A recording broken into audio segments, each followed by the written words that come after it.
With the fall of the Bashar al-Assad regime, Israel went into fifth gear and is using the development in Syria to further strengthen its position in the region. The Israeli military entered the remaining parts of the Golan Heights that were held by Syria, ordering the inhabitants of the villages there to remain inside their homes. Israel already occupies most of the Golan Heights, which is a key strategic area in the Levant area. Israeli forces have now moved to control 155 square miles of the demilitarized buffer zone in Syrian territory, and in addition, Israel carried out its heaviest bombing campaign in its history, hitting hundreds of targets across Syria, striking Syrian military's weapon storage facilities. Israel believes it has destroyed 85% of Syria's strategic weapon systems. With the annihilation of Hezbollah and the destruction of Hamas, Israel is altering the regional landscape. The new landscape includes depopulated buffer zones surrounding Israel, the severe weakening of any armed resistance groups, and a permanent pushback of Iranian influence in the countries bordering Israel.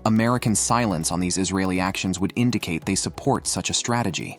Google has announced it has overcome a key challenge in quantum computing with a new generation of chip, solving a computing problem in 5 minutes that would take a classical computer more time than the history of the universe. The new chip is called Willow, has 105 qubits, which are the building blocks of quantum computers. Qubits are fast, but error-prone because they can be jostled by something as small as a subatomic particle from events in outer space. As more qubits are packed onto a chip, those errors can add up to make the chip no better than a conventional computer chip. Google says it has found a way to string together the Willow chip's qubits so that error rates go down as the number of qubits goes up. The company also says it can correct errors in real time, a key step toward making its quantum machines practical. Whilst Google's rivals are producing chips with a larger number of qubits than Google, Google is focused on making the most reliable qubits it can.